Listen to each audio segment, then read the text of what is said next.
이재명 대통령과 도널드 트럼프 미국 대통령의 첫 한미 정상회담이 현지 시각 오는 25일 열립니다.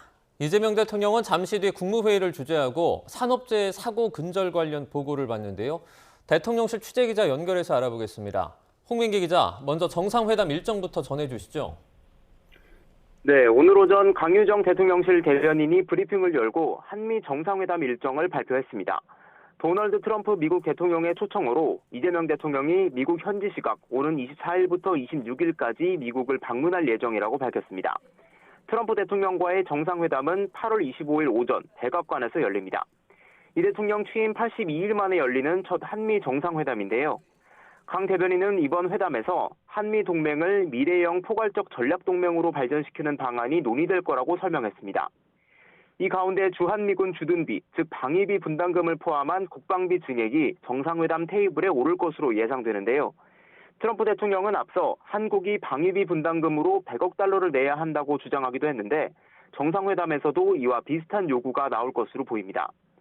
주한미군의 성격을 북한 억제에서 중국 견제로 재조정하는 이른바 동맹 현대화 구상도 압박카드로 활용될 수 있는데요. 하지만 중국과의 관계를 고려하지 않을 수 없는 우리로서는 선뜻 받아들이기 힘든 측면도 있습니다. 지난달 관세 협상에서 타결된 3,500억 달러 규모의 대미 투자 로드맵 등 세부안을 두고도 미국 측과 줄다리기가 이어질 수 있습니다. 강 대변인은 우리 시각으로 오는 24일 미국 출발 전에 구체적 일정과 의제 등에 대해 종합적으로 설명할 기회가 있을 것으로 보인다고 설명했습니다. 이번 미국 방문에는 김혜경 여사도 동행할 예정입니다. 네, 이 대통령은 잠시 뒤에 국무회의에서 산재 관련 보고를 받는다고요? 네, 그렇습니다. 이 대통령은 잠시 뒤인 오후 2시부터 용산 대통령실에서 제36차 국무회의를 주재합니다.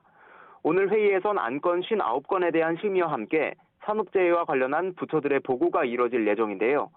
앞서 이 대통령은 지난주 휴가 중에 산업재해로 인명사고가 발생한 포스코 ENC에 대한 면허 취소 방안 등을 찾아서 보고하라고 지시했습니다. 또 휴가 복귀 후에도 고용노동부에 산재사고 방지를 위해 현재까지 조치한 내용을 오늘 국무회의에서 보고하라고 주문했습니다.